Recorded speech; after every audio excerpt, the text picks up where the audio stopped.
Inside of Germany during the Second World War, there was an execution device which was utilised by executioners with so much ruthless efficiency that they could take the head off someone in a matter of seconds.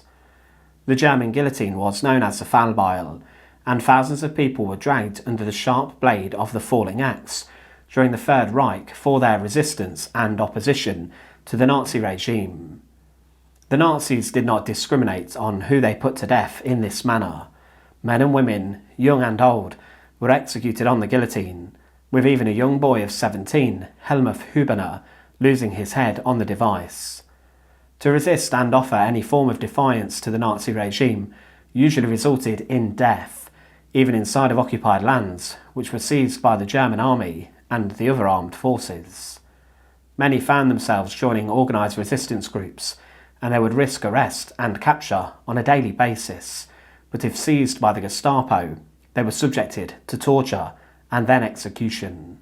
One woman who at the age of 38 was dragged into the execution chamber of Plötzensee Prison and was guillotined was Irena Bernaskova, who became the first Czech woman to be sentenced to death by the Nazified People's Court in Berlin. But what did she do that led to her horrific execution inside the dark execution chamber of the Berlin prison? To support our channel, please make sure to subscribe. Irena Bernaskova was born on the 7th of February 1904, and she was born in Prague. She had a very different early life compared to many inside of Czechoslovakia at the time, as during the First World War, when she was a young teenager, her family moved to America, and their home in Boston became a place where many politicians met to discuss Czechoslovak independence. Prominent statesmen such as Edvard Beneš even visited the Bernaskova household, but then after the First World War had ended, in 1921, the family returned and Irena lived in Prague. She married in 1925, but her parents did not approve of the marriage, and her husband was her cousin, and her father and mother cut off all contact with her for 4 years, and they turned their back on them. They lived inside of Prague, but at the time in the 1930s, the rise of Nazism in Germany was beginning to attract a huge amount of attention, and it was clear that Hitler would want to take different countries to expand his Reich and empire. He looked specifically towards lands such as Austria and the Sudetenland in Czechoslovakia, as he wanted to unite German-speaking people, and Hitler specifically was given the Sudetenland region following the Munich conference.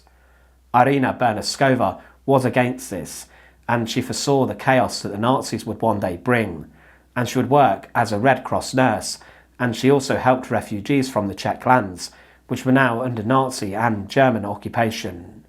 But as the Second World War broke out, Hitler would not stop at the Sudetenland. He wanted the whole of Czechoslovakia, and he wanted to annex the country so that he could utilise the industry based in the nation and then use the factories for the German war effort. These Czech lands would become known as the Armament Factory of the Reich, as huge amounts of weapons, ammunitions and military vehicles were created in the country, and the people were truly terrorised. SS officials such as Reinhard Heydrich, who became known as the Butcher of Prague, was brought in to cause chaos and to keep the Czech people in submission, so they would work as hard as they could, practically so that the German army had enough weapons and items for their war effort. The occupation was very rough, and inside of cities where Irena lived, such as Prague, there would be bodies strung up from lampposts and buildings to strike fear into the people's hearts. There was a very devoted Czech underground resistance movement, and guerrilla activities continued during the occupation, and as the war went on, they did tend to increase their attacks towards the German military targets. But to become a member of the resistance was very dangerous, and people risked their lives to free the lands from the Nazis. Irena Bernaskova overtly opposed the Nazi regime, and she began to distribute inside of towns and cities different leaflets calling upon people to not give in to the Nazis, and she also began to work with her father on creating and publishing a banned illegal magazine known as Into Combat. She went further, and she helped to organise the illegal transfer of people across the border to Slovakia from regions under heavy Nazi occupation, and the Gestapo were willingly hunting for her. They searched in different towns, but they could not find her, and despite the notorious Gestapo wanting to arrest her, Irena Bernaskova continued to defy, and she continued to publish the banned magazines under the noses of the Nazi authorities. But eventually the Nazis would catch up with Irena, and during a routine inspection of her documents, she was found with false identity papers, and on the 21st of September 1940 in Prague, she was arrested. She was taken to the Gestapo headquarters and was subjected to a rough interrogation. Irena was willing to sacrifice herself to save her family and other members of the resistance, but the Gestapo rounded up all of her family members and her husband. Her husband died inside of Buchenwald concentration camp, and her father would also die inside of Dachau concentration camp. Irena Bernaskova was then sent to Germany, and in April 1941 she arrived inside of Leipzig prison, a very rough Nazi site of incarceration, for further investigation and interrogation, along with other arrested members of the Czech resistance. Her sister would later be sent back to Prague and was released, but Irena was not so lucky. She was then sent to Berlin on the 13th of February 1942 and was taken to the People's Court on the 5th of March. The People's Court was a heavily Nazified court in which Nazi judges handed out death sentences as if they were handing out sweets. Judges such as Roland Freisler would scream in the faces of people brought in front of them, and they would not hesitate but to condemn people to death, especially those who were suspected of resisting and defying the Third Reich. The court had jurisdiction over political offences and defeatism, and they condemned people of all ages to horrifying fates inside of the local execution chamber within Plötzensee Prison. Thousands of people were condemned by the People's Court, and despite being Czech and not German, Irena Bernaskova was sentenced to death for treason. She was screamed at by the German judges before being taken back to the prison, and she was then held under lock and key inside of Plötzensee Prison in Berlin. Irena Bernaskova was on death row inside of the prison for many months, and she would have seen many hundreds of people being taken into the execution chamber in the courtyard of the prison. This chamber was a specially built brick building where thousands of people lost their lives. During the Nazi regime, roughly 3,000 people lost their lives inside of this room, and as well as a hanging beam with space to condemn many people on at once, the executioners also used a German guillotine known as the fallbeil. The fallbeil, or falling axe, has been said to have been one of the most efficient execution methods or devices ever deployed, as German executioners perfected the guillotine, creating an all-metal structure, and this smaller structure than the French guillotine took the heads of thousands.